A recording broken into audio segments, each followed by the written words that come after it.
This morning, the Remain party, Change UK, also as known as the Independent Group, finally launched their election campaign. First, let's have a look at their new logo and see what it reminds us of. The first problem with this logo is that it looks like it's been made by one of the weakest teams on the BBC Apprentice show. Their second problem is that when they came up with the name Change UK, they managed to piss off the charity change.org.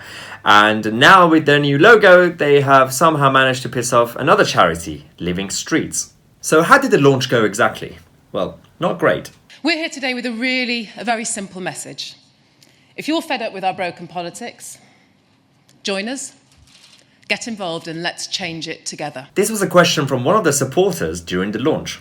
My name is Penny and I'm from Bristol. I'm totally obsessed with remaining in the EU, but you need some policies. You're preaching to the converted here. People need to know what you're about. And of course she's right, no one actually knows what the Tiggers or Change UK are all about. But lack of policy is not their only weakness. But to be honest, a lot of our candidates are not from politics. Now Remainers claim to have candidates from a range of different backgrounds within society. Let's have a look at a few of their well-known candidates and see who they are. We have Rachel Johnson, Boris Johnson's sister and a journalist. We have Stephen Durrell, who is a former Tory MP. Neil Carmichael, another former MP. Jessica Symer, lawyer turned Twitter activist. Gavin Esler, a former BBC presenter and journalist. And finally, Jan Vincent Rostowski, who is the former deputy to Donald Tusk, the European Council president. So essentially, Change UK is basically a political version of the celebrity Big Brother. All their candidates are either former politicians, current politicians, or journalists. Well, in their defense, they do have non-politician normal candidates. Let's have a look at one of them. This is Ali Sajjadi, one of the Change UK MEP candidates and a passionate Remainer. But only 2 years ago, he sent out this tweet about his views on Eastern Europeans. When I hear that 70% of pickpockets caught on the London Underground are Romanian, it kind of makes me want Brexit. Yeah, so much for Remainers being open-minded, progressive, and definitely not racist. Now, in contrast to that, let's have a look at the Brexit Party's pool of candidates and their backgrounds. Here are the few Brexit Party candidates. Claire Fox, the writer, director of the Academy of Ideas. James Clancy, environmentalist and a Special Forces veteran. Matthew Patton, business and charity director. Christina Jordan, award-winning charity worker and former nurse. And finally, Lance Foreman, entrepreneur and a former trade special advisor. Now, another problem for Change UK is that they're not doing too well when it comes to the opinion polls.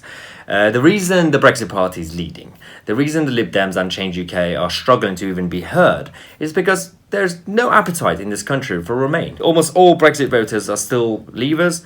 A lot of the former Remainers are now Brexiteers, and a big chunk in the middle are just sick and tired of the whole topic. Doesn't mean that Remainers want to stay in the EU. I personally struggle to actually even understand what Change UK stand for.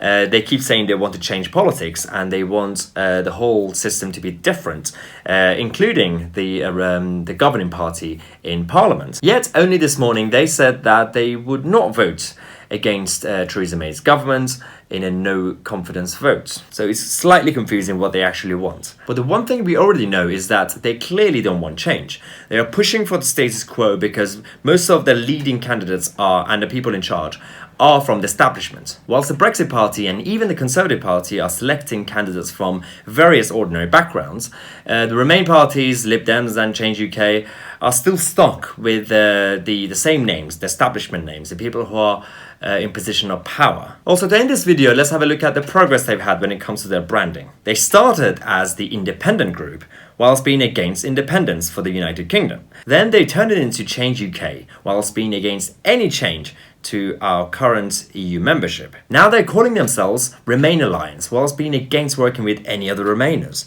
They've already said that they don't want to work with the Labour Party and they don't want to work with the Liberal Democrats, who are the leading Remain party in the country. This is not looking well, and this launch has clearly been a car crash. Lastly, I just wanted to say that we're going to have more of these videos in detail as we get closer to the local elections and the European elections. So make sure you subscribe, like, comment, and I'll see you tomorrow with a new video.